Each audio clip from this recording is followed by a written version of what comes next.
I chose to get to enroll here for the Masters of Music Technology because I was kind of going towards changing my career from performance to recording studio type stuff anyway. And I heard about the opportunity for a GA program here working on the Gullah Geechee Digitization Project.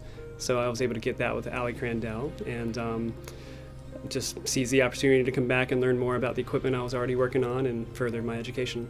The most valuable thing about this program for me is it was able to kind of fast track things I was already studying. It crammed a lot of information that I maybe could have eventually got to, but it did it in 2 years rather than 2 decades maybe. And also being able to work on resources and equipment that I wouldn't have access to otherwise.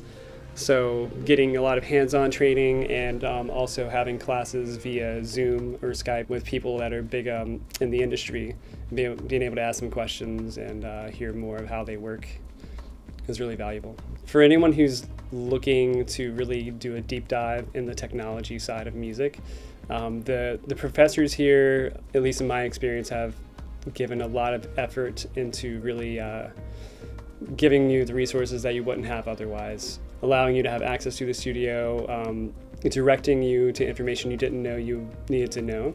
And it's a smaller program, so you get a lot of individual attention as well. So along with just like music recording, which is kind of the obvious thing that you study here, it has a few other things involved as well. So composition for media, so kind of what you guys are doing right now. We learn about the music side of that, the technology, and a bit of the actual theory of music writing for, say, movies or TV shows or whatever.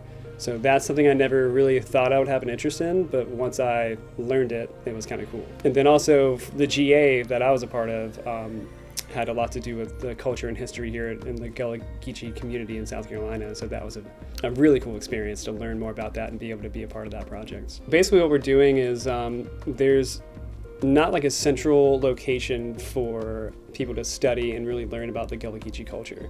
So what they're doing is building an online library where you can like take virtual tours of different areas. So like Brook Green Gardens, Sandy Island, a place in Plantersville. It's almost like you're playing a video game. So you can walk around and see different spots and it'll tell you about the history. I had to learn how basically the audio side of a video game works because I supplied a lot of the music and kind of background effects of just birds chirping and wind blowing and stuff like that. So for my capstone project, I'm doing what I'm loosely calling the Myrtle Beach mixtape. And it's basically, it was going to be 5 bands. I think I might have to whittle it down to 4, but each band gets one original song, and I help produce, record, mix, and master it.